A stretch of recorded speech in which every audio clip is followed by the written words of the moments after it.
Tak dobrý večer ještě jednou. Dovolte mi, abych vás přivítala na veřejné debatě nad studií se jménem Obavy střední třídy a evropské výzvy. Veřejnou debatu organizuje tvůrce studia Bruselské centrum pro evropská studia Wilfrieda Martense, dále Institut pro křesťanskou demokratickou politiku a Politický institut Topaz. Tímto děkuji organizátorům. A dovolte mi, abych uvítala politického ředitele centra Petra Hefeleho, který přednese hlavní závěry studie za chvíli. Dobrý den. Za chvilku. Pardon. Just a moment. Je mi velkou ctí přivítat předsedkyni Poslanecké sněmovny Parlamentu Markétu Pekarovou Adamovou a omlouvám se, že jsem ji jako ženu nepředstavila první, ale sedí uprostřed, tak tímto je to moje pochybení. Vedle mě sedí Benjamin Činčila, vedoucí oddělení strategických činností Ministerstva práce a sociálních věcí České republiky. A ještě předtím, než pan Petr Hefele řekne hlavní závěry studie, bych ráda vysvětlila nebo řekla, proč jsme se sešli dnes. Dnes je 16. listopadu. 17. listopadu někteří pamětníci si pamatují, tady prošel průvod, který vlastně změnil život nám všem, ať už si tehdejší dobu pamatujeme, anebo ji známe pouze z vyprávění. A protože střední třída byla jedním z hybatelů této sametové revoluce, převratu, ať už to nazýváme jakoliv, tak o to je důležitější vlastně, s jakými očekáváními vstupovala do naprosté změny a jaká očekávání má nyní. A teď už poprosím opravdu pana ředitele Hefeleho o hlavní závěry studie. Děkuji.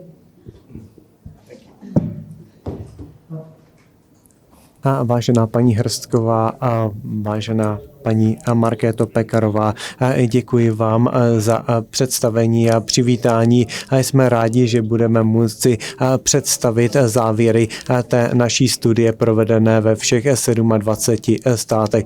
Chtěl bych poděkovat našim partnerům a partnerské organizaci Topaz a také IKDP.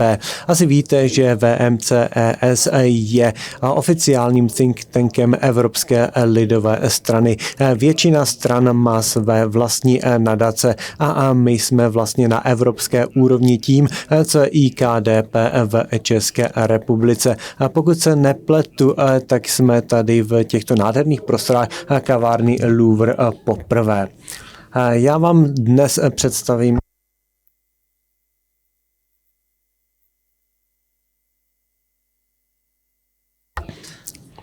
a chtěl bych nyní představit, co jsme udělali v posledních několika letech. Představím ty hlavní závěry a chtěl bych říci, že jsme se hodně soustředili na Českou republiku, nebo já se teď budu soustředit na ty závěry v České republice. Průzkum jsme dělali napříč celou Evropou, ale ten datový záznam máme opravdu za každou jednotlivou zemi, tak abyste měli představu o tom, jaká je ta aktuální situace v té či oné zemi a mohli to porovnávat mezi jednotlivými zeměmi.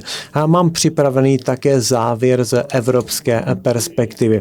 A ten důvod, proč jsme se rozhodli pro tento průzkum, je ten, že se domníváme, že hlavním elektorátem lidových stran je právě střední třída. A i když střední třída je opravdu velmi široké pojetí a chtěli jsme se také hlouběji seznámit s tou evropskou realitou v roce 2023. A také se velmi těším na tu panelovou diskusi. Já nechci, abych tady představil jenom závěry z naší studie, mě také zajímá vaše interpretace našich závěrů a také mě zajímá, jaké politické závěry z toho budete chtít vyvodit, ku příkladu, co nám paní Markéta Pekarová Adamová k tomu řekne. Minulý týden jste měli stranický kongres a vím, že některá témata se tam také řešila. Tak jenom velmi stručně představím, co jsme konkrétně dělali. Zabývali jsme se tím, jestli lidé, kteří spadají do střední třídy, považují považují svůj aktuální ekonomický status za dobrý nebo špatný, jaké mají aktuálně obavy, čím se zabývají a co se jim prostě honí hlavou v roce 2023. Ono vůbec není jednoduché nadefinovat, co je to střední třída. V mnoha zemích se používá jen jako definice opravdu jenom nějaké rozmezí příjmu, ale ono nejde jenom o to, kolik peněz vyděláváte, ale jde o to také, kam sami sebe umísťujete v tom sociálním žebříčku, jaké hodnoty vyznáváte. To znamená, že my jsme pracovali s takovou širší, ucelenější definicí střední třídy, která se nezabývala jenom rozložením příjmu. A představte si takový žebřík s 10 příčkami. A my jsme se zeptali lidí, kam by sami vlastně umístili. A ono, když to srovnáte s jinými způsoby měření, tak vám to přeci jenom dá docela přesné údaje. Údaje, které jsme se sbírali, jsou z dubna a května letošního roku, tedy po útoku Ruské federace na Ukrajinu. Takže tady vlastně jsme schopni také trochu sledovat dopady té války. Současně ještě zopakuji, že jsme provedli reprezentativní průzkum, do kterého bylo zapojeno více než 50 000 lidí ve všech 27 členských státech. Nedokážu vám ale potom říct informace z jednotlivých regionů konkrétních zemí. Máme reprezentativní údaje jenom z té celonárodní úrovně. Co je to tedy střední třída a jak je rozložena napříč společností? Já jsem se snažil ve své prezentaci porovnávat ty konkrétní hodnoty za Evropu se Českou republikou. Česká republika je zkrátka typickou společností střední třídy. 2/3 osob se považují za součást střední třídy. Vidíte, že jsme tady rozlišovali mezi vyšší a nižší střední třídou, což je opravdu velmi důležité, protože v té střední třídě najdete opravdu nejrůznější typy hodnot a vyznání, a proto je důležité se důkladně podívat i na jednotlivé podkategorie té střední třídy, protože se nejedná o žádnou homogenní entitu, ale opravdu o velmi heterogenní skupinu, což je potom složité také pro politiky, protože politici potom musí reagovat na nejrůznější očekávání této střední třídy, což vám ukážu ještě později.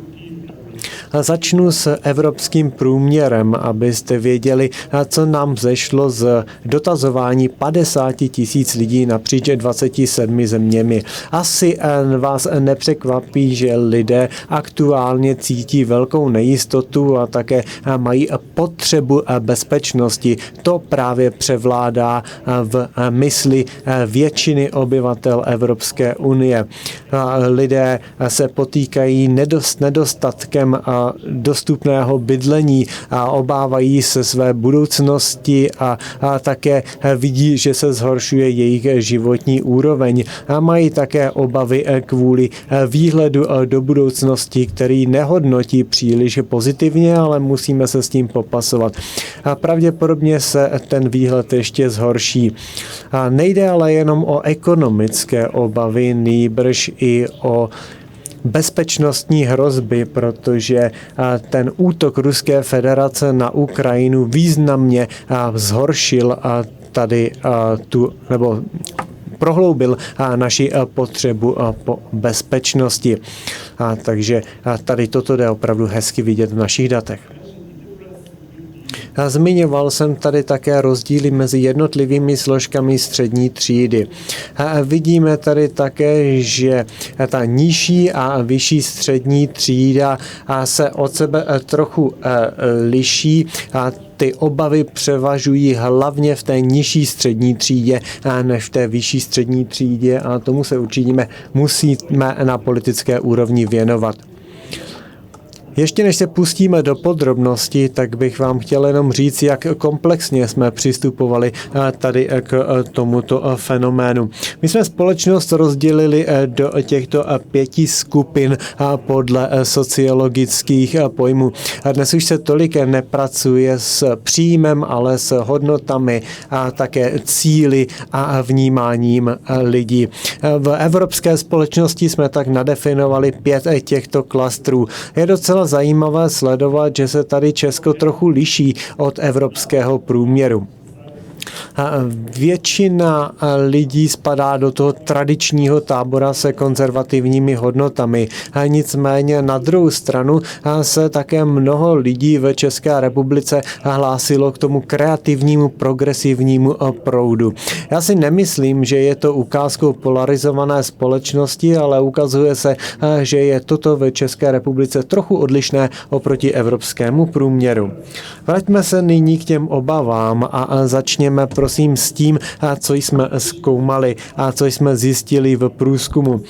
Když jsme se ptali lidí, co je trápí, tak se ukázalo, že nejpalčivějším problémem jsou náklady na bydlení a inflace.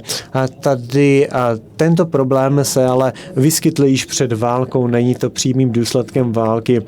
Dalším vnímaným problémem jsou korupce, nerovnost příjmů a ukazuje se, že třeba životní prostředí nebo klimatické změnami se dotýkají lidí v závislosti na tom, jestli se řadí do té vyšší nebo nižší střední třídy. V jiných za jiné země bychom viděli trochu jiné priority tady těchto obav. Ku příkladu v Německu mají lidé větší obavy o klimatické změny a životní prostředí, dokonce i poté, co Ruská federace přepadla Ukrajinu. Takže vidíte, že každá země má trochu jiné priority v závislosti na ekonomické situaci. Ptali jsme se osob také na jejich největší osobní problémy.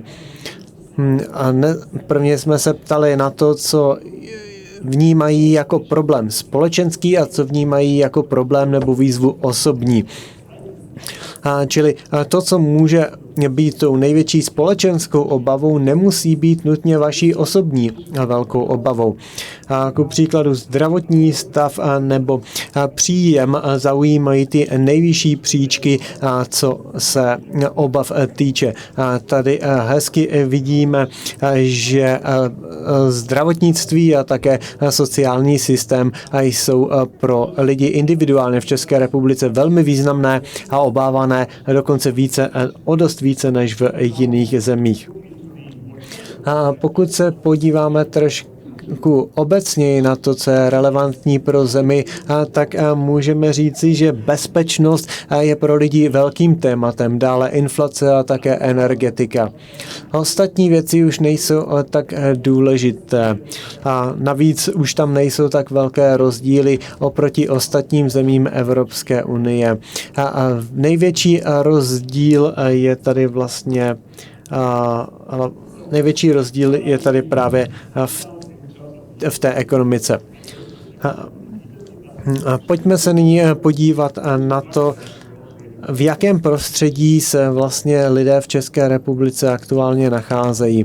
Asi vás nepřekvapí, že lidé mají nízkou důvěru ve stát a v vládu a také politické strany. A ta důvěra je poměrně nízká. Nicméně překvapivé je, že lidé mají poměrně vysokou důvěru v instituce Evropské unie. A my proto nemáme úplně vysvětlení, protože normálně lidé vlastně veškerou vinu svádí na Brusel. A to každý den. A můžeme se později pobavit o tom, jestli jsou toto spíše očekávání nebo odraz reality, ale myslím si, že tady máme hezkou příležitost začít více pracovat na té evropské úrovni. Také jsem říkal, že ta nižší střední třída je opravdu hodně zasažena ekonomickou krizí, vysokou inflací a nedostatkem bydlení. Lidé pociťují také nedostatek bezpečí. Ta vyšší střední třída se trochu hlásí k jiným hodnotám, hlavně usiluje o seberealizaci. Co nám přišlo zajímavé, je, že politika je stále důležitá pro lidi. Je potřeba, abychom lépe spolupracovali, aby lépe spolupracovaly různé instituce, také občanská společnost a Evropská unie. Lidé si stále myslí, že by neměli zapomínat na politiky, ne, že by měli lépe spolupracovat a sdružit síly.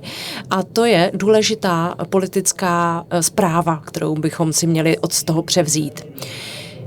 My jsme rodina středopravicových stran a diskutovali jsme o tématech, které nás samotné zajímají, o které se my staráme. A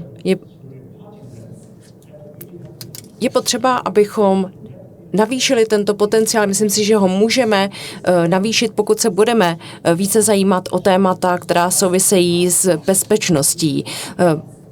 Bez ohledu na to, jaké strany lidi volí, tak strany středopravicové musí skutečně nalézt nějaké východisko, musíme si z toho vzít důležité zprávy. Já si to přebírám tak, že tady existuje ten potenciál a už je to pak na nás o tom, jak s tím naložíme. Ale o tom si pohovoříme později. Pojďme tedy nyní k detailnějším informacím týkajícím se daných zemí nebo a České republiky. Jaké jsou vaše očekávání, jak to bude v budoucnu? Bude to lepší nebo horší? Vypadá to tak, že většina lidí to vidí spíše pochmurně a nižší střední třída je spíše pesimistická a ta vyšší střední třída to vidí optimističtější. Česká společnost se obává ohledně budoucnosti trošku více, než jak činí průměr Evropské unie. Tento graf je poměrně komplexní, ale nebojte se, čím více jdete doprava, tím více si lidé myslí, že politici mohou zařídit změnu. Například vědí, že mohou vytvořit ekonomické podmínky pro to, aby narůstal počet pracovních míst. Ale zajímají je věci, jako je například sociální zabezpečení, příjem nebo celková situace nebo různé penze a tak dále. Musíme se tedy opravdu zaměřit na to, co lidi zajímá, o co se obávají. A je potřeba, aby lidé zaznamenali, že ty změny jsou prováděny. Tady na tom grafu vidíte opět poměrně pesimistický výhled České republiky v porovnání s průměrem Evropské unie. Také jsme se ptali na poměrně konkrétní politické věci. Ptali jsme se na budoucnost Evropské unie. Zda bychom měli integrovat více států, nebo by to měla být spíše konfederace nezávislých států. A bohužel podpora integrace Evropské unie ve vaší zemi není úplně nejsilnější. Jsou zde země, které které podporují integraci Evropské unie. Je to otázka, která se diskutuje poměrně hodně, ale musíme říci, že podpora Evropské unie zde v této zemi není příliš silná a je to něco, o čem musíme dále jednat. A programem strany je také integrace Evropské unie, to víme. Chtěl jsem to pouze zdůraznit na základě dat, která jsme shromáždili. Zde vidíte porovnání oblastí, které opravdu utvářejí veřejné mínění. V České republice lidi nejvíce zajímá sociální zabezpečení a penze. A to je přesně to, na čem v tuto chvíli také pracujete.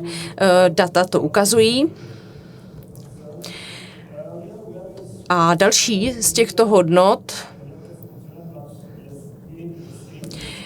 se týkají například tedy toho zabezpečení, bydlení a to jsou otázky, které se opakují v rámci jiných zemí Evropské unie také.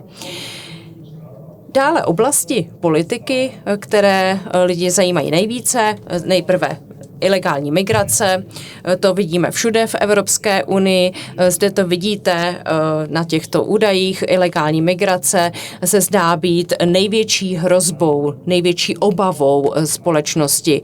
Dále například právní stát, ekonomické otázky.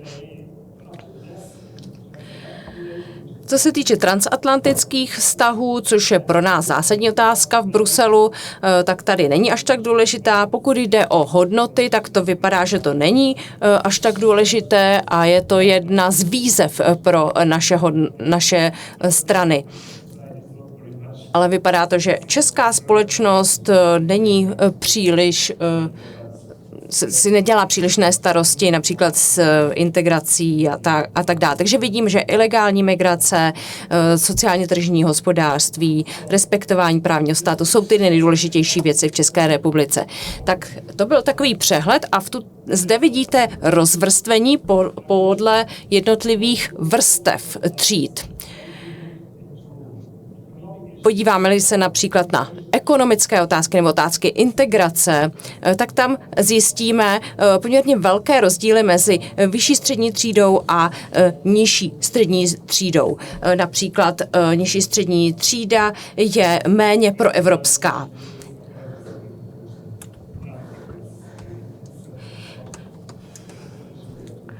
A je potřeba se tady na to zaměřit na tyto rozdíly i v rámci střední třídy. Pojďme nyní přejít k jedné otázce, která je zásadní, je to obrana a bezpečnost. Krizové řízení, obrana hranic je otázka, která je naprosto zásadní a bude hrát také důležitou roli při dalších volbách do Evropského parlamentu.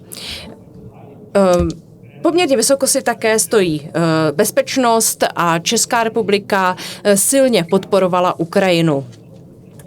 Já si myslím, že i v tomto se to odráží, vidíme jasná čísla, dále zde vidíme tedy obranu, jak interní, tak i externí, vyplývá to také z vaší geografické pozice, také vzhledem k Ukrajině v porovnání s ostatními státy Evropské unie, pokud to porovnáme například se Španělskem, s Portugalskem, které jsou poměrně daleko od Ukrajiny, takže Česká republika, Polsko, pobaltské země vnímají ty konflikty jako významnou hrozbu, což je samozřejmě jasné a je to tedy jedna z hlavních priorit zdejších obyvatel. Pokud mluvíme o Evropské unii, bavíme se o integraci, chceme také samozřejmě vidět, co si lidé myslí a jaké mají dojmy z Evropské unie a proto jsme je poprosili, aby popsali vývoj Evropské unie za posledních 30 let. Vidíme zde poměrně velké portfolio různých slov.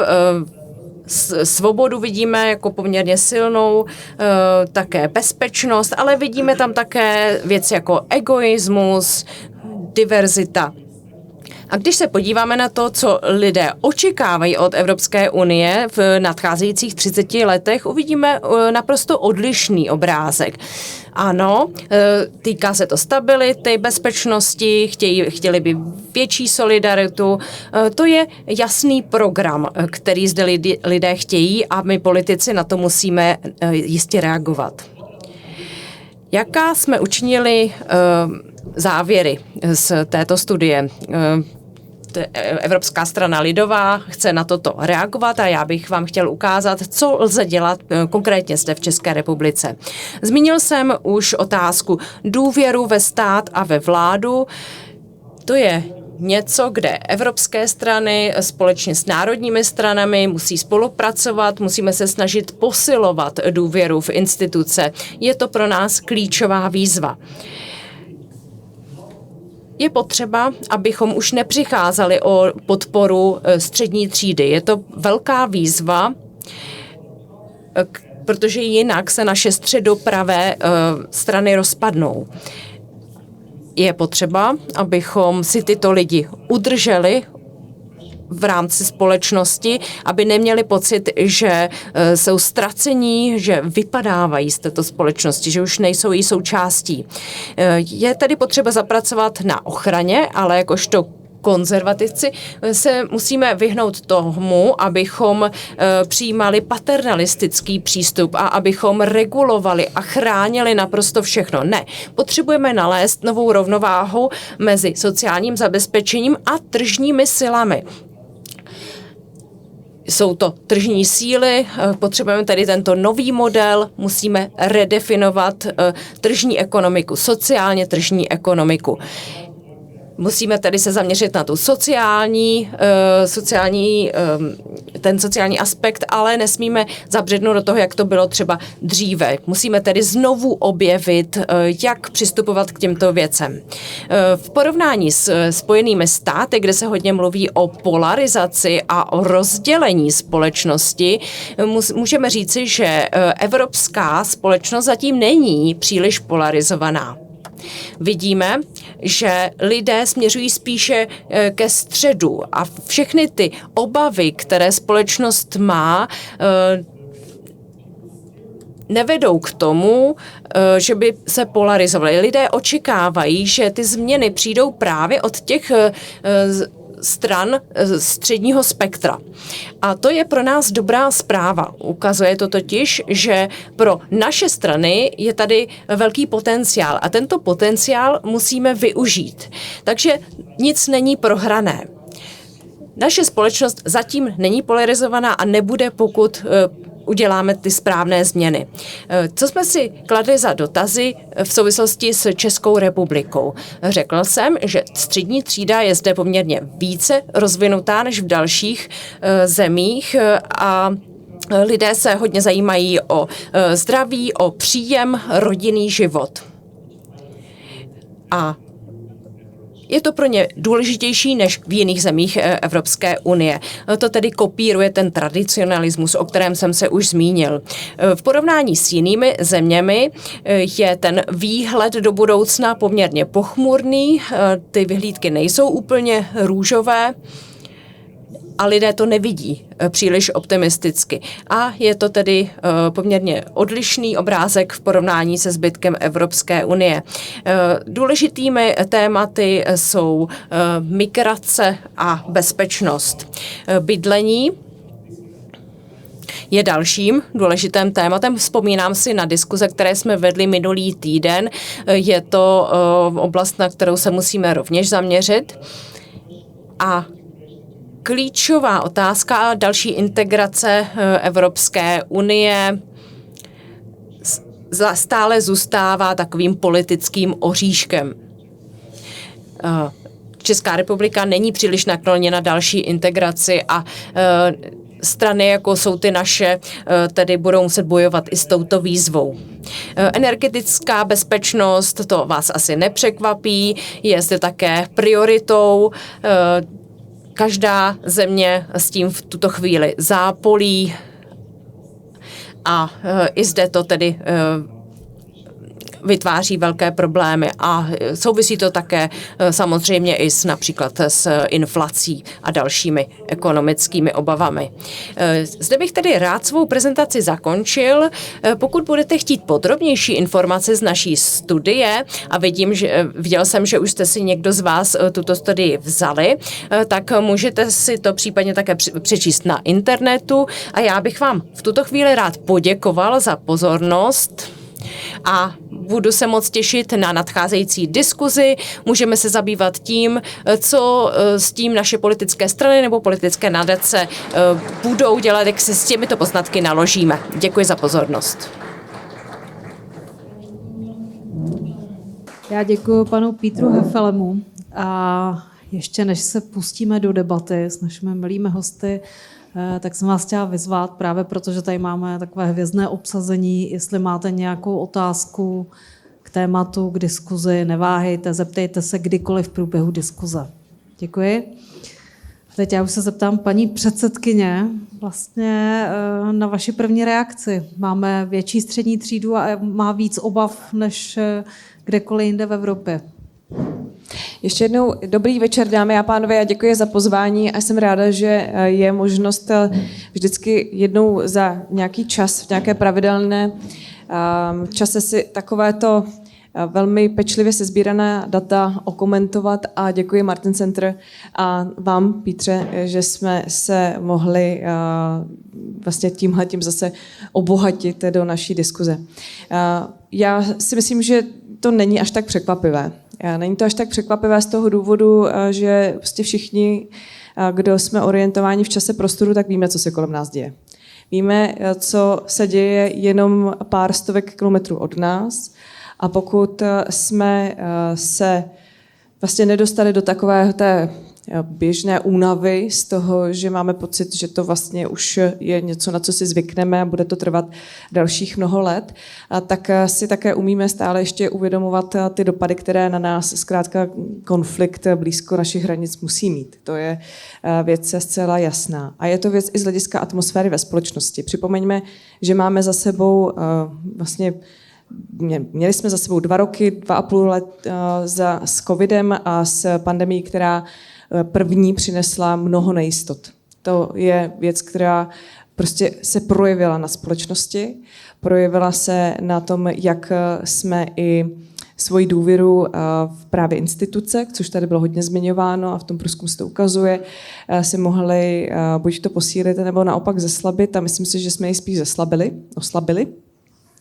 A následně hned krátce poté jsme se dostali do situace, kdy v České republice ještě pádem jednoho dodavatele energií pro 1 milion domácností se vlastně začala energetická krize ještě dřív, než začala válka na Ukrajině a ta samotná to jenom prohloubila a to se dotklo každého občana.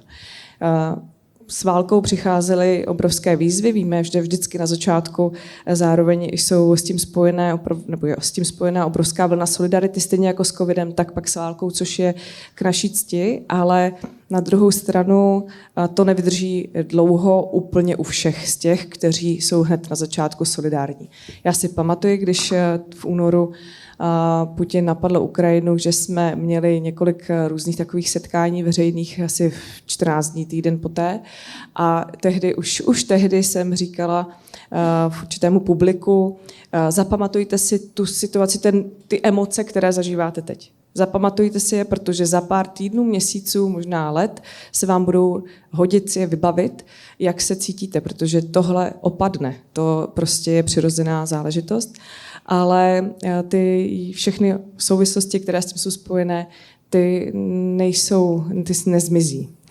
A jsou to pro nás prostě obrovsky významné výzvy.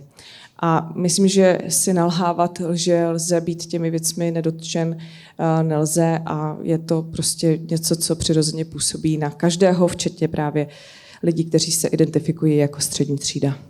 Takže mně ta data přijdou vlastně velmi přirozeně reflektující to, co se kolem nás všech děje. Já poprosím o reakci zástupce Ministerstva práce a sociálních věcí i v kontextu toho, vlastně, které všechny dávky, nebo v kontextu sociální politiky vlastně. Dobrý večer. Já jsem právě chtěl takhle přirozeně navázat na paní předsedkyni, protože ty dávky a státní sociální podpora, sociální systém je něco, čím se zabýváme už právě od toho napadení Ruska Ukrajiny. To byla doba, kdy jsem nastoupil na ministerstvo, takže jsme první vlastně naším úkolem, který jsme od pana ministra dostali, bylo udělat si takovou mapu zranitelnosti, vytipovat si ty sociální skupiny vlastně napříč těmi decily společnosti, na kterou nejvíc skupinu těch obyvatel dopadá ta krize, jednak už energetická, tak jako to mluvila paní předsedkyně, díky pádu té velké společnosti energetické, ale potom i po vpádu ruských vojsk na Ukrajinu. No a my, když jsme si to rozdělili, tak z toho vyšlo, že nám poměrně velkou skupinou zranitelnou jsou důchodci, zejména samostatně žijící důchodci. To byla jedna skupina. Druhá skupina byly samoživitelé, a zejména teda samoživitelky, kterých je podstatně víc v České republice, s 1, se 2 dětmi, a potom rodiny s více dětmi. A když jsme se na ty skupiny zaměřili, tak jsme se pokusili si říct, na koho cílí ta naše státní sociální podpora.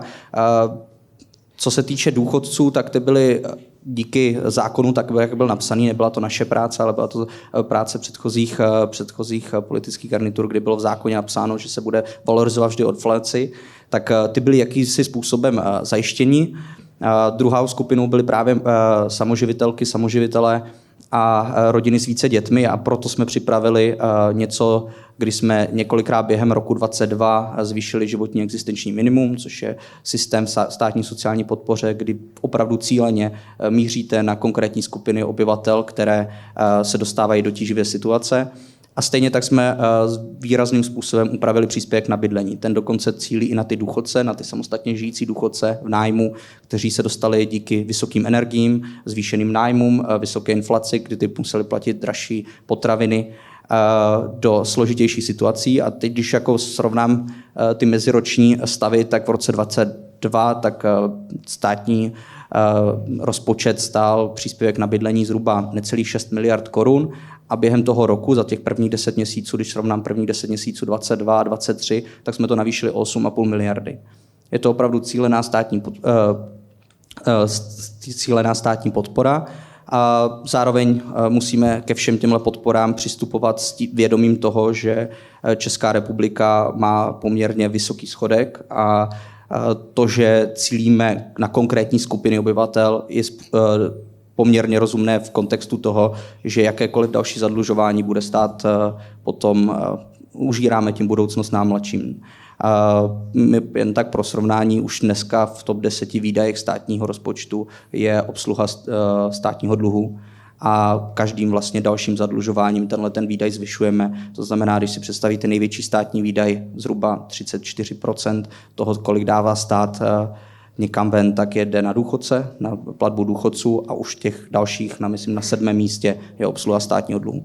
Proto celá ta naše podpora, proto ten první úkol vytipování těch sociálně zranitelných skupin, proto ty rychlá řešení i třeba jako jednorázový příspěvek pro rodiny s dětmi. Vím, že mediálně nebyl úplně třeba přijímaný, ale právě jemu předcházela i tahle konkrétní podoba. A proto byl jednorázový, ne protože bychom si chtěli koupit voliče, ale kvůli tomu, že nechtěli jsme zvyšovat dlouhodobě ty mandatorní výdaje. Proto takovéhle kroky a myslím, že můžu připravit víc tady těch čísel. Já se rád v ní hraju.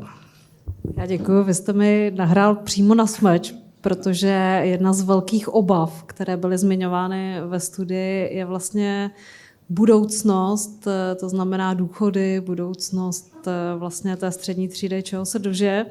A myslím, že včera pan ministr Jurečka představil penzijní reformu, která ve zkratce prodlužuje věk odchodu do důchodu a snižuje důchody. Já vím, že teprve je v paragrafovaném znění, půjde do parlamentu. Vlastně jak vidíte kombinaci sociálního systému a důchodové reformy, protože té pravé se zjevně nedočkáme, tak poprosím paní předsedkyně.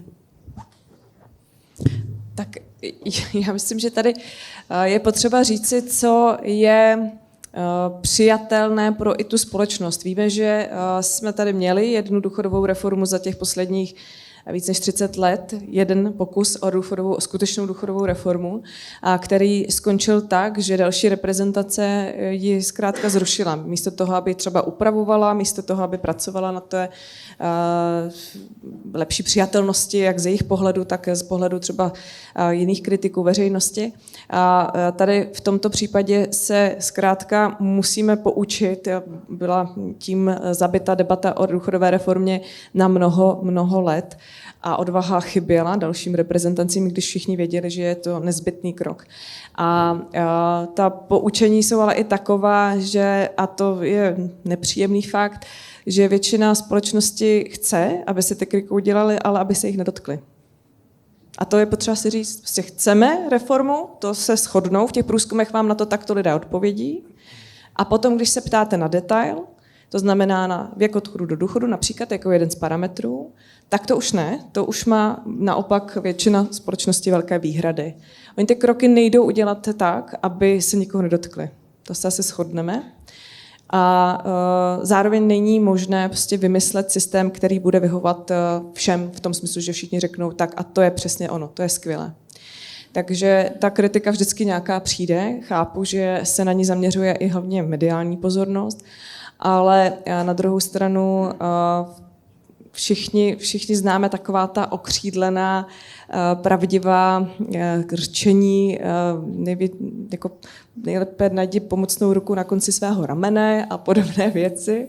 A zvláště bych řekla, že pro aspoň středopravicovou politiku je toto tím, co je takové signifikantní nebo co je běžné. Tam v tom průzkumu byla zajímavá jedna pro mě důležitá informace, že lidé stále ve střední třídě nechtějí paternalistický stát. To znamená, nechtějí, aby se stát o ně staral v tom smyslu, v jakém si to někteří představují, to znamená, je vodil za ručičku, jak bych to přeložila hodně lidově. Chtějí mít svobodu s tím i spojenou, že oni vlastně se o sebe postarají. Já myslím, že stát tady od toho je, aby lidem vytvořil podmínky, aby lidem zajistil bezpečí. To si sám zajistit každý z nás nemůžeme, to je úkol státu, zejména tedy v oblasti jak toho vnitřního, tak ale obrany vnější. Do toho také naše vláda významně investuje právě v souvislosti s tím, co se všechno ve světě děje. A pak je to ale důležité právě to zajištění toho sociálního zabezpečení pro ty, kteří si sami pomoci nemohou. Sociální systém se bude reformovat v mnoha ohledech, nejenom zdaleka reforma penzí, ale i právě dávkové systémy. Protože tak, jak byly doposud nabobtnalé a nastavené, tak nejenom, že by byly neudržitelné, ale už se stávají být i nepřehlednými, nepodporují a ty, kteří to potřebují zejména, ale vytvářejí spoustu míst pro zneužití a teď nemyslím, že je zneužíván ten systém nějak masivně, to je takové klišé, které se nepotvrzuje z těch dat, ale spíše je prostě ta naše potřeba toho, ten systém udělat přehlednější. No a prostě si pojďme přiznat, že se nás to musí dotknout. Nemůžeme to udělat tak, aby to nešlo, nebo aby to tak nebylo. Nemůžeme mít nižší věk odchodu do důchodu a vyšší důchod. To prostě jsou věci, které se vzájemně významně vylučují. Já poprosím pana ředitele Hefeleho, který chtěl reagovat.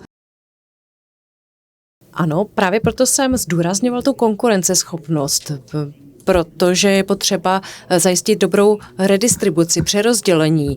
To je něco, co řešíme i na evropské úrovni. Přerozdělování zdrojů, to je opravdu problém, kterému se ne všichni věnují. My máme tady už biliony, které můžeme vlastně získat, ale je potřeba je přerozdělit a to na evropské i národní úrovni. A to je právě náš úkol, to takový skrytý problém, kterému se jakožto konzervativně demokratické strany musíme věnovat. Ten systém jinak totiž nepřežije. Já na to rád navážu. V současné době, málo se o tom mluví v médiích, tak máme vlastně nejnižší nezaměstnanost. V produktivním věku je obrovská generace takzvaných husákových dětí. To znamená, máme ideální podmínky na to, aby jsme vydělávali v důchodovém účtu, na to, aby jsme byli v přebytcích. A my už dneska jsme minus 1% HDP ve schodku. To znamená, v ideálním období už dneska jsme minus 1% HDP. Ta diskuze o tom, jestli je to reforma nebo velké parametrické změny, je vlastně v tuhle chvíli bezpředmětná, protože je to za minutu 12, kdy něco děláme. Pokud bychom teď nic neudělali, tak po roce 2030 začnou chodit do důchodu takzvané právě zmiňované Husákovy děti a v tu chvíli začne padat ten schodek důchodového účtu, pouze jenom důchodového, až k minus 5% HDP. To je v dnešních cenách minus 350 miliard, dalších minus 350 miliard. Ale teď si představte, že ta společnost stárne a to není jenom důchodový účet. To je zdravotnictví, sociální služby. Jenom ve zdravotnictví každým rokem se nám zvyšuje schodek o další 1% HDP. To jsou data ze ministerstva zdravotnictví, které znám 2 dny. Tohle to všechno způsobuje to, že je opravdu velká nutnost udělat teď důchodovou reformu. A ta reforma vlastně je dokonce, se dá považovat za reformní. Myslím si, že paní předsedkyně včera jste schvalovali i 3. pilíř nebo úpravy 3. pilíře, které za mě nejsou úplně dostatečné, ale přesto znovu i tam podporujeme více, aby si lidé mohli spořit, aby si začali spořit ideálně v mladém věku. aby si mohli spořit na svůj důchod, aby vlastně to mírné snižování důchodu, které teď nastane po roce 26, tak bylo dorovnáváno právě tím, že stát podporuje z druhé strany to soukromé spoření, ať už formou daňové slevy nebo formou příspěvku k měsíčním platbám do takzvaného doplňkového penzijního spoření. Jestli můžu ještě k tomu dodat jednu věc, co tady je velice důležité, na to navážu na kolegu. My bohužel vnímáme v České republice ten trend, že lidé považují ty bezplatné služby od toho systému, že jsou opravdu zdarma, oni nejsou. Oni je zaplatí ze svých daní, odvodů a podobně, ale my máme vlastně velmi kvalitní a velmi širokou síť zdravotní péče, která i ve srovnání s podobně velkými zeměmi, podobně lidnatými zeměmi, je nebývalá. Taková dostupnost té péče. A stejně tak je to i s vlastně náročností jiných systémů. U nás vlastně jak školství, tak v zdravotnictví máte jenom minimální spoluúčasti, pokud vůbec nějaké. Ale to není běžné v jiných zemích Evropy. Další z těch vlastně ukazatelů je, že naši seniori, naši důchodci, na rozdíl od drtivé většiny ostatních, ze svých penzí už neodvádějí nic, je to prostě jejich čistý příjem, kdežto v jiných zemích jsou zdaněny jejich příjmy, tedy penze. U nás je také ale 95% lidí v penzijním věku závislých právě jenom na státní penzi, nemá žádný další jiný zdroj příjmu, což zase ve srovnání třeba se západními zeměmi Evropské unie je nebývalé vysoké číslo. A je to celá řada komplexních jako věcí, které spolu souvisí, ale myslím si, že my nemůžeme vždycky v tom srovnání mezinárodním si vzít jenom jednu věc, jeden ukazatel a na základě toho porovnávat, protože to pak nelze porovnávat, není to porovnatelné. Porovnatelné je celkové nastavení těch systémů. To znamená, když si srovnám život dám příklad německého a českého důchodce a toho, který z nich musí vlastně za ty své příjmy, za ty své peníze ještě doplatit, tak to bychom měli brát jako komplexní celek, jestli má služby typu, která potřebuje, jako jsou sociální a zdravotní, jestli má k dispozici bez nějakých dalších výdajů, nebo jestli si je různým způsobem dofinancovává a podobně. A toto si myslím, že je někdy trošku úskalí těch mezinárodních srovnávání, které tady občas zaznamenávám, kdy se zkrátka zapomíná na jakousi, já to nazvu štědrostí toho státu, toho systému, který je robustní. Já bych se možná zeptala, když už jsme u toho srovnávání, tak vlastně z té studie také vyšlo, že naše střední třída je, řekněme, taková jako tradicionalistická, že tam není příliš mnoho kreativity a moc se nechce pouštět do vlastního biznesu, pokud jsem to pochopila správně. Jak vlastně se dá měnit politika, aby vlastně jakoby donutit ty lidi, abychom pak neříkali, že jsme pouze průmyslová země, nízkopříjmová. My si na to vlastně sami stěžujeme, ale díky těm zahraničním investorům taky tady máme nízkou nezaměstnanost. Prosím paní Pekarovou ještě. No, jak na to jste popsala docela správně. Já myslím, že se nám to nepodaří změnit, pokud o těch věcech nebudeme prostě vést ty veřejné diskuze. Musíme prostě si ty věci popisovat tak, jak jsou a musíme si nelhat do kapsy. Musíme je říkat všech těch souvislostech. Máme v tomto směru pořád takovou, i my politici, teda to sebe kriticky říkám, tendenci se dívat na Českou republiku jako na montovnu, i když už tomu tak zdaleka není v takové míře, v jaké to bývalo. Jo, my opravdu máme obrovské množství startupů a inovativních firm, které dělají v perspektivních moderních oborech, věnují se věcem, které třeba jsou špičkové v mezinárodním i celosvětovém srovnání a zkrátka neumíme si nacházet asi tu cestu, že si řekneme, tady v tomhletom případě máme co rozvíjet, tak pojďme na tomhletom stavět a ne oživovat věci, které přirozeně zaniknou. Jo? Přirozeně, protože to je vývoj té společnosti. To vývoj my tady máme všichni na stole, nebo v kapsách, nebo ve svých, tohle, co jsme před 30 lety si neuměli ani představit, že bude umět. To je počítač, já jsem začínala ve škole s programem T602, pamatujete si to mnozí určitě taky, a prostě to zdaleka neumělo nic oproti tomu, co umí můj mobil dneska, že jo? To všichni víme, jak se to vyvinulo.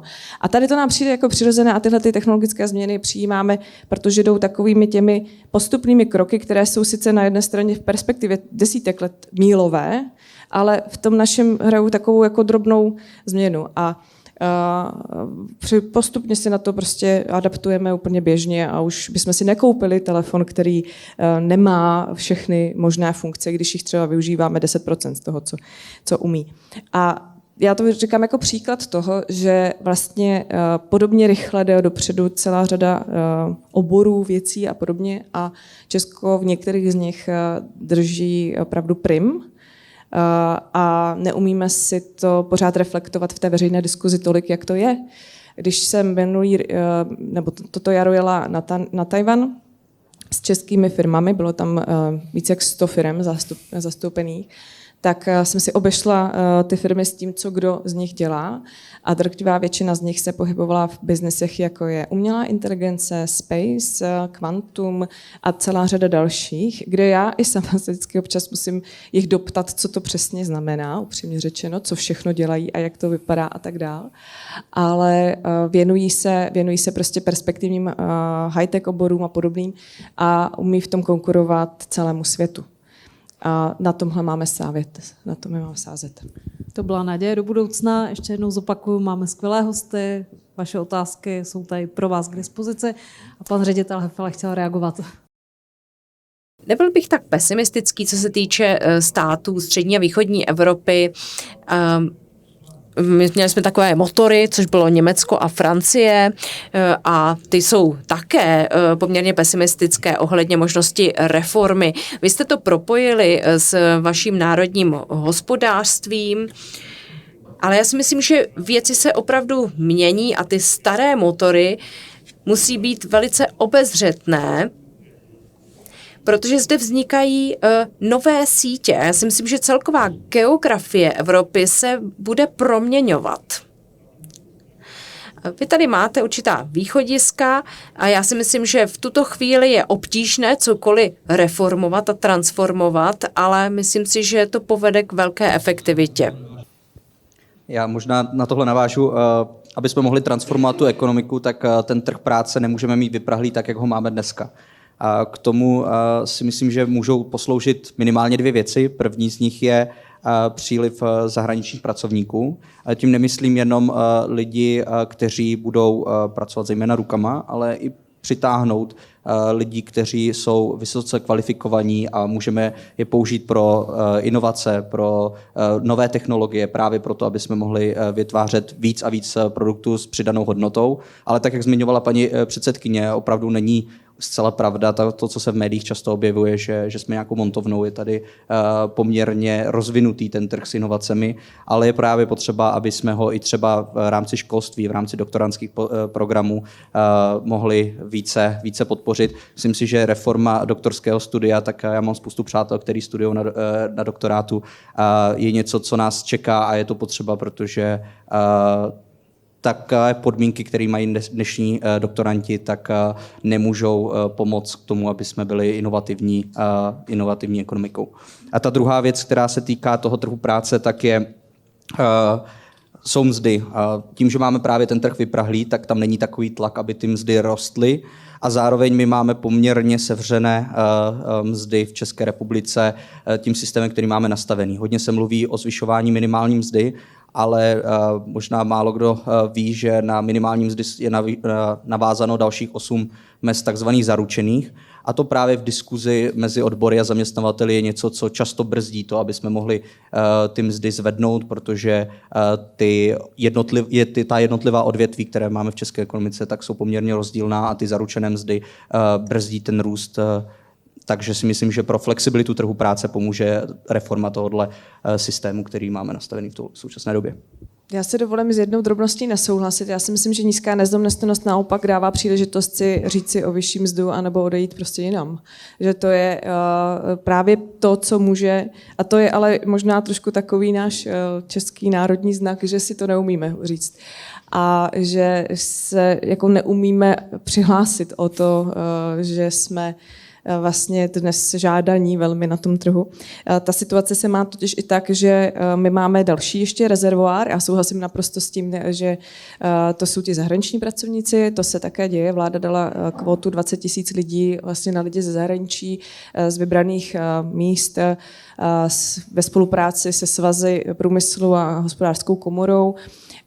Je to samozřejmě pak také ale otázka vždycky toho, kdo k nám přichází, ten by měl být také z hlediska bezpečnostních rizik prověřen, takže tam dochází jakoby je to k tomu zpomalení vůbec toho procesu, což se snažíme zrychlit. Ale druhá věc, kde si myslím, že ještě pořád máme hodně rezervu, ale zaplať pán Bůh, tato vláda si to uvědomuje a dělá pro to maximum, tak jsou lidé pečující, ať už malé děti nebo třeba staršího člena rodiny, aby byli schopni vlastně skloubit péči i práci, což třeba u těch zejména pečujících o malé děti znamená větší dostupnost flexibilních a částečných úvazků, kde tato vláda vlastně hned v prvním roce svého působení dala nebo zvýhodnila částečné úvazky. Právě Ministerstvo práce a sociálních věcí má i statistiky, že kolik těch míst díky tomu vzniklo a jsou to opravdu celkem bych řekla až impozantní čísla v tom hned prvním roce, což sebou nese samozřejmě velké nároky na vůbec systém péče, dostupnost, ať už jsou to mateřské školy, dětské skupiny či další formy. Tam chystáme další kroky, ať už tedy posilujeme finančně dětské skupiny, ale také jsou to ty úplně mini skupinky 4 dětí na pečující rodiče nebo vlastně po vzoru Německa či Rakouska Tagesmutter, to je taková forma, která u nás funguje spíš v takové šedé zóně, dnes není úplně dobře nastavená pravidlama. To jsou drobnosti možná pro někoho, ale v tom celkovém to hraje velkou roli. Snižujeme délku poskytování rodičovského příspěvku v budoucnu zatím, protože právě chceme, aby na to byly navázána dostupnosti péče, protože u nás je nejdelší nejenom v Evropě, snad na světě, až 4letá. Je to vlastně v neprospěch ve finále těch rodičů, kteří pečují takhle dlouho, protože když ještě těch dětí pak mají více, a to my chceme přece, aby měli více, tak vypadnou z toho pracovního trhu na příliš dlouhou dobu a velmi složitě se jim ne, že vrací, ale navazuje na předchozí kariéru a vlastně začínají od nuly. A velká část těch zejména matek se pak pouští, protože jim nic jiného nezbývá, do třeba z takového podnikání na OSVČ, což může vypadat na první pohled vlastně jako, že to je skvělé, ale na druhou stranu častokrát to jsou jenom nouzová řešení pro ty rodiče. Není to jako chtěné z jejich strany, je to jenom vlastně nouzové řešení toho jejich stavu. Tak to jsou třeba další věci, kde vidím ještě velký potenciál a který řešíme. Já děkuji. Vy jste mluvila o těch 20 000 zahraničních pracovnicích. Dovolte mi, abych se zmínila, vlastně když začala válka na Ukrajině, tak sem přišlo 200 000 uprchlíků a myslím, že přes 100 000 tady našlo zaměstnání. A já si myslím, že jak politická reprezentace, tak vlastně Česká republika se zachovala naprosto skvěle.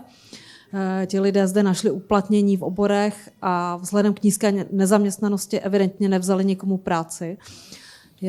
Protože oni mají dočasná víza, jestli by nestálo za to rozšířit tento program. Zeptám se. Je to tak, že my jsme poskytli vlastně v rámci jako celoevropského řešení těch, jak se tomu říká, teď si nespomenu na správný název, ale jsou to takové ty jakoby dočasná víza, ale je to ten status ochrany trpění, ano, děkuji. Tak vlastně 550 000 uprchlíků z Ukrajiny, zhruba 350 000 jich tady stále zůstává. Samozřejmě ne všichni jsou ve věku, kterém je produktivní věk, to znamená, jsou tam i děti či starší lidé, takže když vezmeme, že zhruba 100 15 000 z nich pracuje, tak je to 120 teď v tuto chvíli, děkuji, tak je to zhruba asi 50% té dospělé populace, možná i víc. Takže je to dobré číslo i s porovnání s tím, jak se daří tato forma integrace na pracovní trh v jiných zemích v Unii. A často se nás vlastně i ti zaměstnavatelé ptají, co budeme dělat, až se nám budou vracet zpátky na Ukrajinu, protože teď máme nedostatek a ještě vlastně nám to způsobí další. Takže určitě je tady v našem zájmu je mít, zase na druhou stranu je v zájmu Ukrajiny, aby se jim lidé vrátili zpátky, protože prostě potřebují obnovovat zemi, to je pochopitelné. Ale čím dále ten konflikt bude trvat, tak to je jasné z těch dalších zkušeností světových, kde vlastně s takovými jevy, jako je uprchlictví, mají mnohem větší zkušenost možná i než my, že ti lidé se prostě usadí a naopak spíše přijdou za nimi jejich blízcí, než aby oni se vrátili zpátky do své rodné země. Takže to bude hodně záležet na vývoji samotné situace na Ukrajině, kde se samozřejmě nějaký dohledný konec války nedá očekávat. Takže spíše v tuto chvíli to vypadá tak, že je to v zájmu, byť to může znít cynicky, ale je to v zájmu našem, že nám tito lidé tady zůstanou spíše než naopak, protože tam je samozřejmě ta jazyková blízkost, ta kulturní blízkost velmi důležitým faktorem taktéž pro tu integraci, která si myslím, že se podaří poměrně, nebo daří se poměrně dobře. A ano, máte pravdu, že s tímhletím se vlastně nějakým způsobem počítá nebo pracuje, zároveň však vnímáme i ten apel samotné Ukrajiny na to, že oni ty lidi potřebují zpátky. My také potřebujeme, aby se Ukrajina postavila následně ještě víc na vlastní nohy a byla obnovena. Máme na tom vlastní zájem a máme možnosti vlastně do toho také investovat, takže i pro nás to je důležité. Takže ono to má vždycky rub i líc a celá tato situace má vždycky obě dvě strany. Pan ředitel. A samozřejmě musíme říci, že důležitá je také evropská migrační politika, která doposud spíše selhala, abychom si to řekli upřímně. A ty lidé do určité míry nepřispívají k tomu růstu. Zatím ještě nemáme prokázaná data na stole. Máme tady neřízenou migraci, která vlastně není vedena našimi potřebami, že bychom si prostě vybírali lidi. No to zní tak trošku tvrdě, ale některé země to dělají již celá desetiletí a pokud tady neuděláme nějaký pokrok, tak z toho bude problém. A viděli jste na těch datech, že ilegální migrace je vnímána lidmi jako opravdu velký problém a musíme ty lidi umět správně zaintegrovat do pracovního trhu. A pokud to nezvládneme, tak nebudeme schopni naplnit potřeby pracovního trhu, a to ani v těch kvalifikovaných profesích, natož pak v těch vysoce kvalifikovaných procesích. Tady tato tematika vlastně není řešena a upřímně řečeno je to tak zadušeno takovou jedovatou diskusí, která znemožňuje nějaký další pokrok, ale toto je problém, který se musí řešit na evropské úrovni, to se nedá vyřešit na národní úrovni, ale je potřeba se tomu opravdu věnovat. A myslím si, že je to legitimní. Samozřejmě, že ochrana lidských osudů je velmi důležitá, ale na druhou stranu si nadefinujeme také naši vlastní zájmy, co potřebujeme. Já se teda zeptám, jestli jsme schopni alespoň definovat naše zájmy jako České republiky v rámci Evropské unie v tomto ohledu. Já myslím, že je důležité si uvědomit, že to je, jak říkal Petr, to znamená, že musíme řešit společně tuto otázku a neexistuje lokální řešení jednoho jediného státu, to je jednoznačné. Migrační pakt je podle mě cestou, která může pomoci významně a je určitě tím, na čem je to vlastně i pokrok v rámci těch dohod, kterých nebyla Unie schopná mnoho let od té hlavní migrační vlny v roce 2015. Je to asi nejlepší krok, ke kterému se byla schopna 27 shodnout. Ale tam samozřejmě musíme být připraveni na to, že z Afriky bude migrační vlna vzhledem klimatické krize a dalších jevů pokračovat a bude sílit. A tohle je potenciálně podle mě jedna z rizik pro celou Unii a Evropu i otřes pro demokratické zřízení v našich zemích, protože samozřejmě toto klade před demokratické politiky velká rizika, protože extremisté budou na tomto tématu jedině narůstat. Takže si myslím, že je potřeba tu debatu racionalizovat od těch emocí, které jsou s tím spojené, a poukazovat na jedinou možnost, a to je to společné řešení. My jako Česko to nikdy nevyřešíme sami, stejně jako to nevyřeší sama Malta, nebo jako to nevyřeší samo Portugalsko, nebo Řecko, nebo jiný stát. Já děkuji, tady je dotaz publika. Prosím o mikrofon.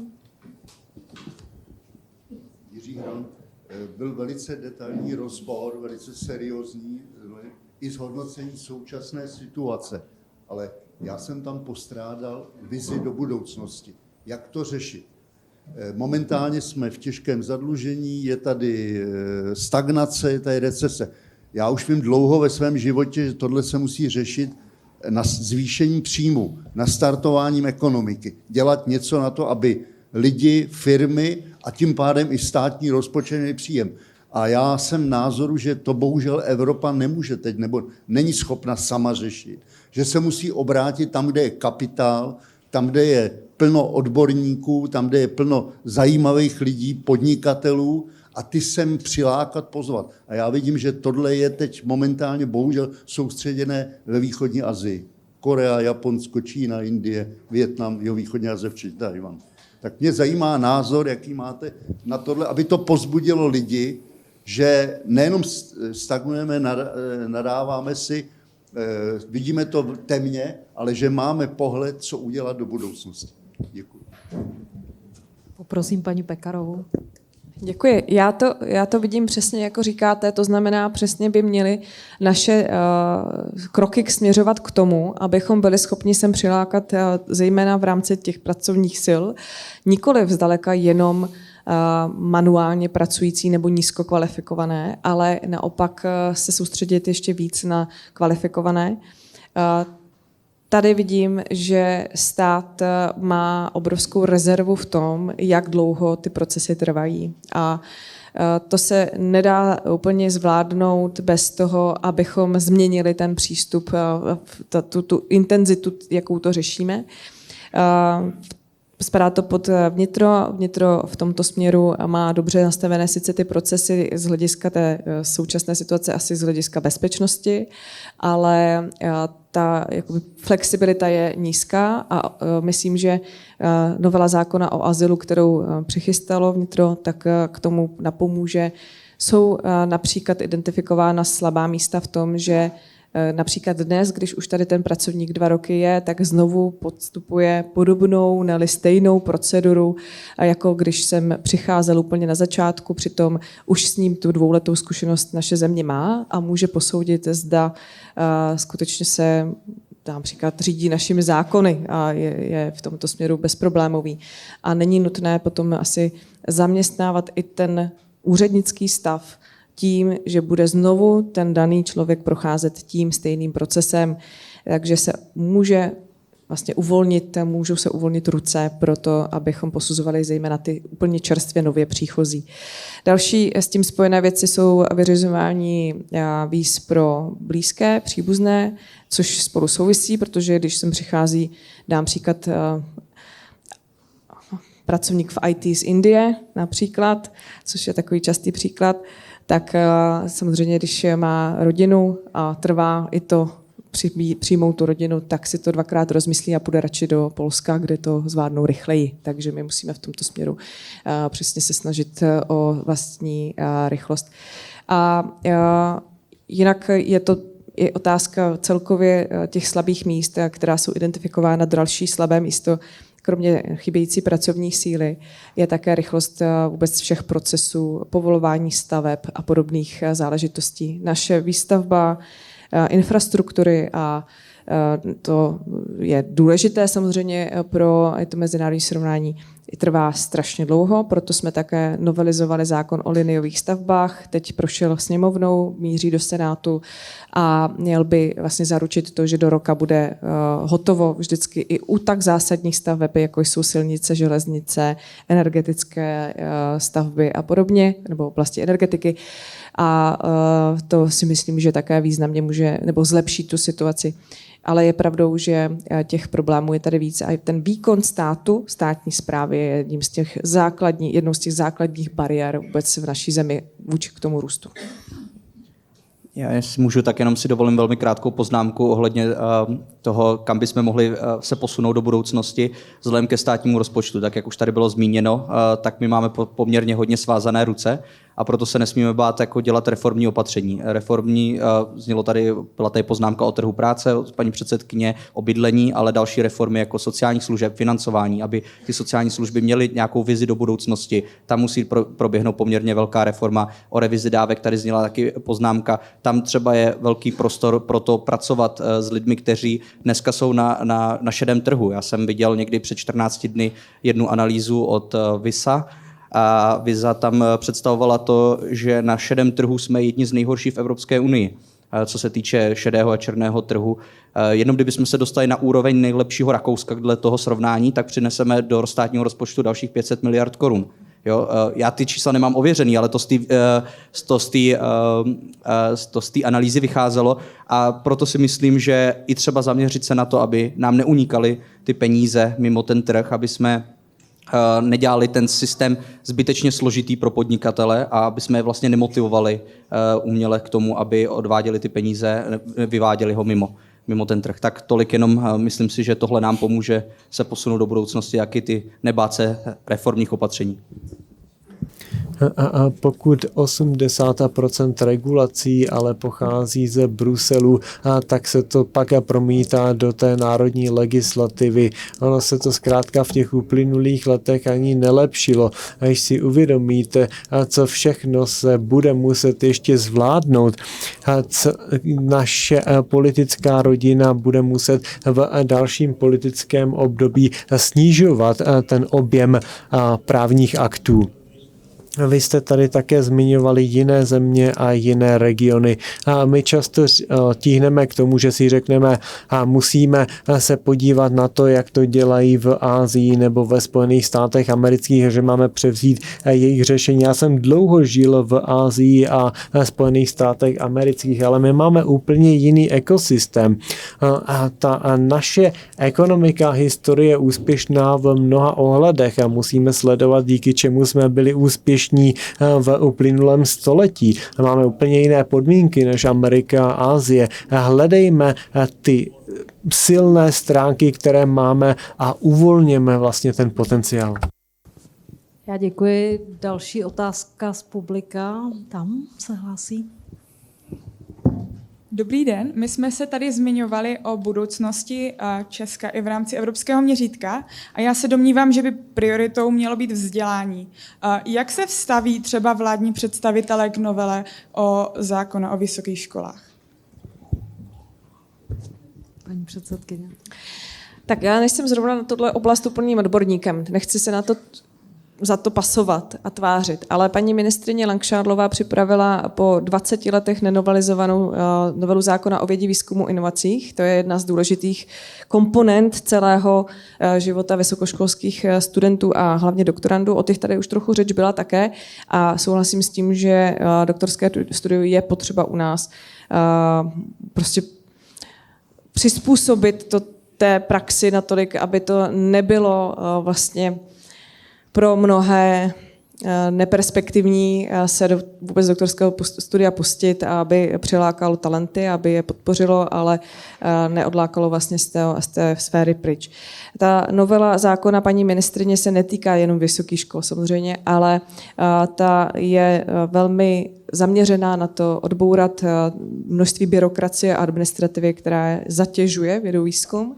Za prvé, za druhé si stanovit lépe priority, protože není možné, abychom se vlastně ve chvíli, kdy se soustředíte na 70 různých věcí, tak už to ztrácí jako možnost pojmenovat tento desítky věcí prioritou, protože těch nemůže být nikdy víc než 5, aby to priorita fakt byla. A ty by se měly soustředit na ty věci, které jsou dnes těmi největšími problémy. To znamená i oblasti právě jako je klimatická změna a oblasti, jak je adaptace a podobných, které s tím souvisejí, nebo transformace ekonomik a podobně. A poslední, co chci k tomu zmínit, je, že a to je můj dojem z té debaty o vysokých školách u nás. My na jedné straně máme samozřejmě velkou autonomii a to je v určité míře asi v pořádku, ale pak vidíme, že nejsme schopni nebo nejsou schopny univerzity jako dalšího rozvoje bez toho, aby se jenom soustředila pozornost na finanční stránku, ale ono to není jenom o penězích, ono je to o tom, do čeho ty peníze jdou. Efektivita využití těch peněz je strašně klíčová, ale pokud tady v téhle věci nebude zase trochu větší tlak na to, aby k té kontrole docházelo, tak se moc neposunem. Takže já myslím, že tady je docela dost věcí, které jsou bolestivé, protože ten systém se brání té změně a většímu zásahu z vrchu nebo v větší míře kontroly, ale moc se bez toho nedá posunout dál. A tady další otázka. Dobrý den. Ještě tady paní... Dobře. Dobrý den. Já to teda vezmu rychle, ale myslím, že vám do toho hodím vedle. Tamhle bych se zeptal pána z Evropské unie, pan Martence? Ne. Jestli jsem tomu správně rozuměl, tak 85% lidí se bojí nějakého exilu, ale 15% se bojí jenom o ztrátu křesťanských hodnot tady u nás. To mně připadá jako zvláštní. A potom na pana Činčilu. Zrak není nejlepší, tak se omlouvám. Takhle vám to řeknu, to je hezký, že jste se tady byl v prese, jak ten systém funguje, nefunguje. Já dělám sociálního pracovníka. Na příspěvek na péči bez problémů čekáte 3/4 roku, rok. To je zrovna příspěvek pro ty rodiny, které se starají o někoho postiženého, jak mluvila paní Pekarová. Jestliže se bavíme o příspěvku na bydlení, tam se čekalo donedávna 9 měsíců. To taky není ideální. Jestliže jste se bavil o šedé ekonomice, tak se zároveň přiznejme, že ten stát ji vyrábí. Jestliže máte 10% lidí v exekuci nebo do ní směřující, tak je jasný, že za současného nastavení zákonu ty lidi prostě půjdou na černé práce. To znamená, že nejsou žádný odvody. A potom ještě teda na paní Pekerovou, omlouvám teda poslední jako žena, ale zase na druhou stranu se budu snažit být jemnější. Myslím si, že je velký problém tady v Čechách, že vlastně jediný, co tu vládní koalici spojuje, je odpor proti Koblehářovi.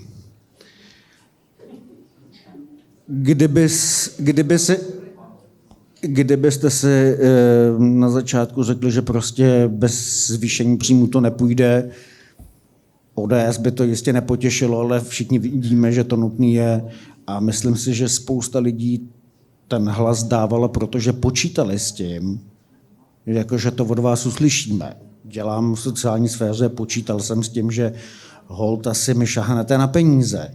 Možná nám zvednete daně, bohužel. Ale prostě se tady 10 let rozežíralo, tak se to teď musí dát do diety. Nepřišlo to. A nemám ani ten pocit, jako že by vláda zvládla komunikovat v to, co vlastně řeší a zvládla mluvit s těma normálníma lidma. To prostě nedokážete. Díky. Tak já poprosím o reakci. Zmínil jste ta čísla, tam se jednalo o ilegální migraci. Ta dělala lidem starost. Tam, co se týče té kontrolované migrace, tak ta je z velké části přijímaná.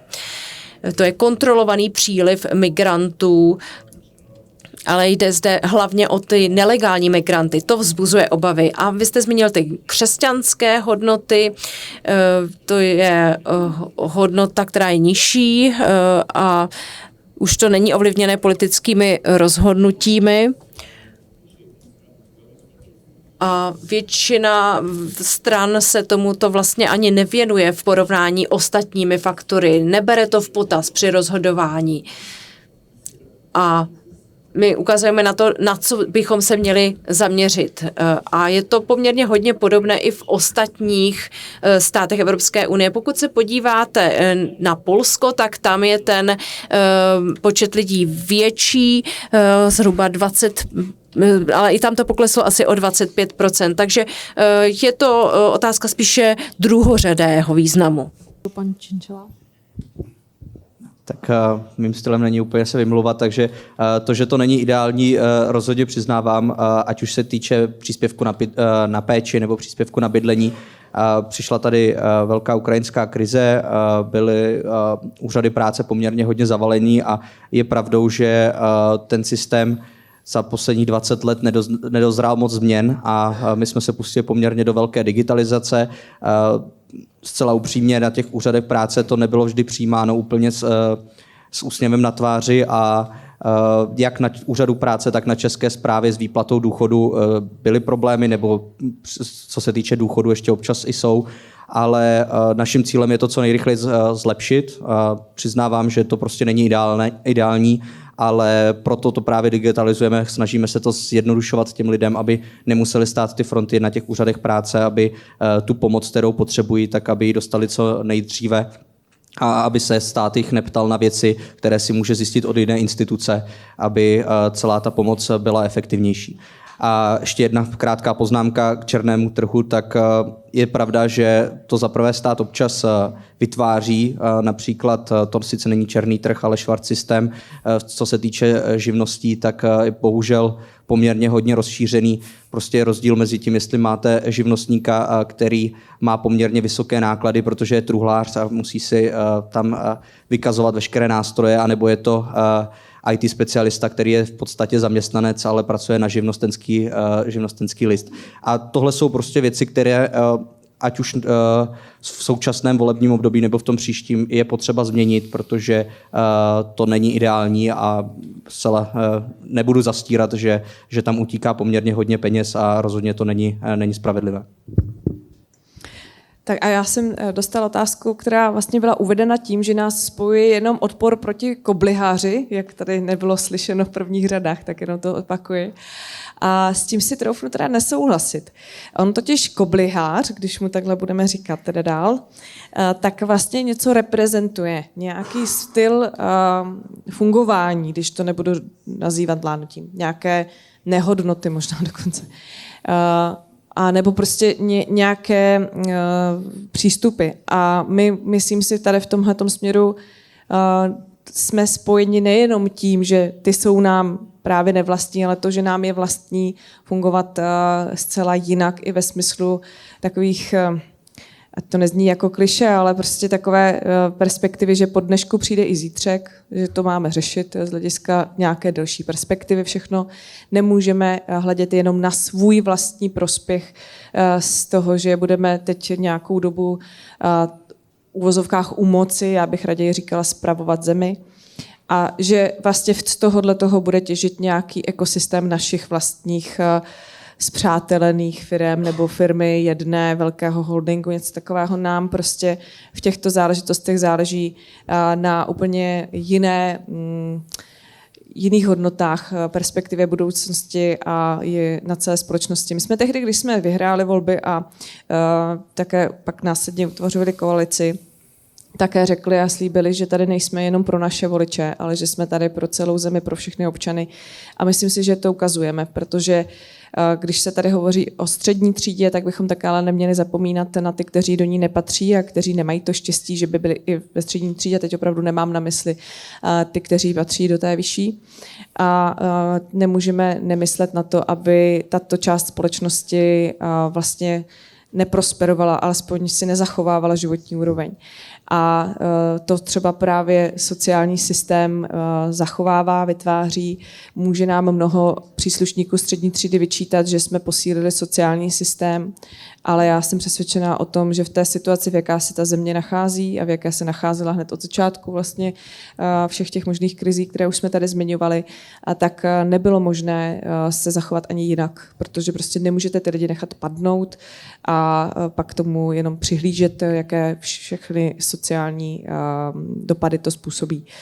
A potom jste říkal, že vlastně bychom měli říct férově, že zvyšujeme daně v rámci konsolidace veřejných financí, se tak děje. To tak je zkrátka.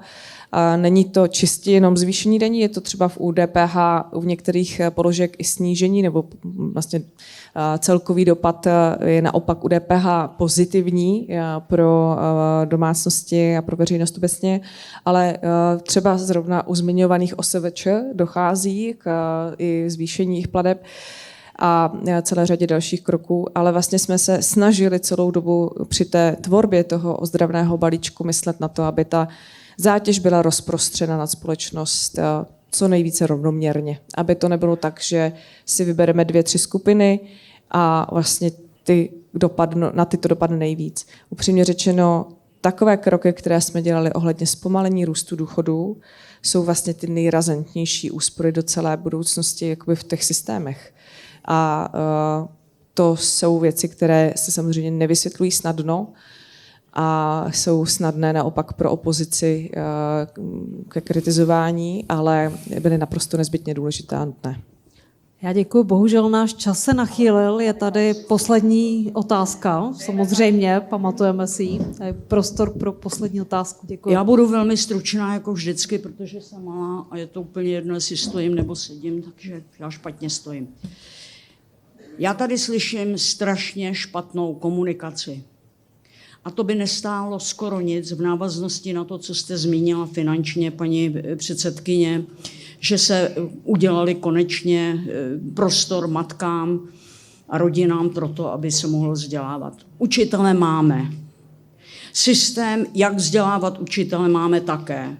Máme vzor 5 století dozadu Jana Amose Komenského. Škola hrou. Proč se děti malé neučí? To je naše budoucnost, spíš vaše už. Proč se neučí komunikovat cíleně a neučí se rozhodovací proces?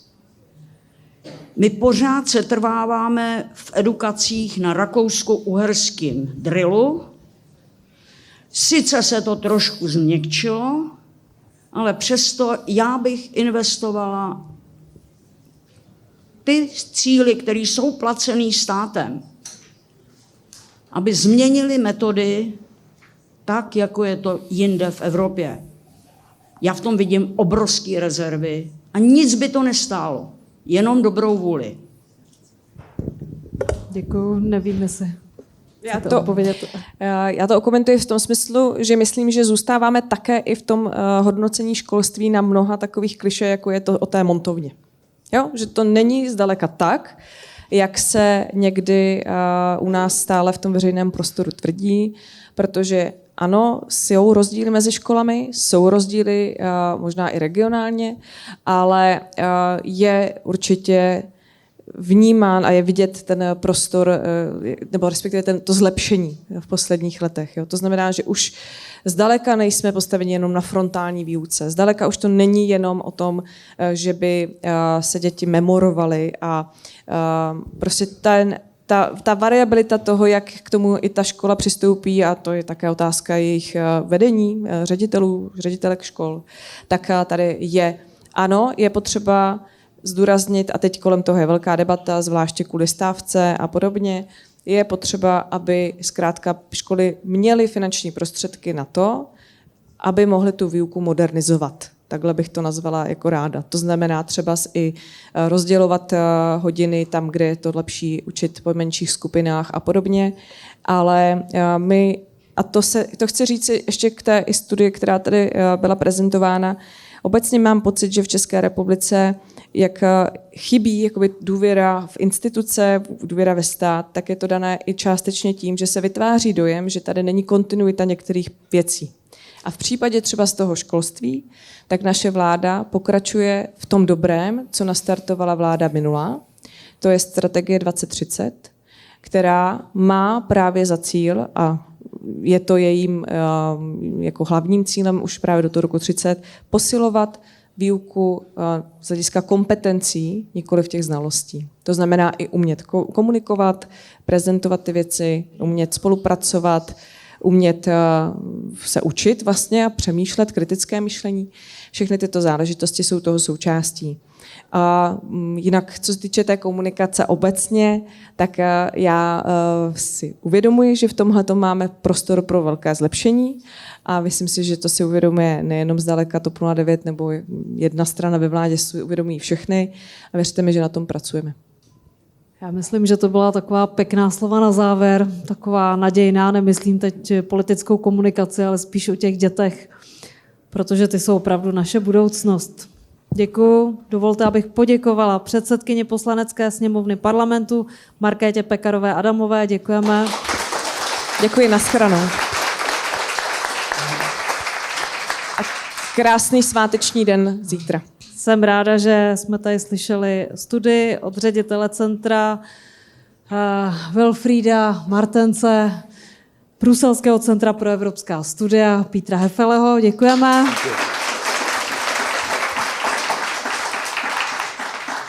A pohled Ministerstva práce a sociálních věcí České republiky nám představil vedoucí oddělení strategických činností Benjamin Činčila. Děkujeme.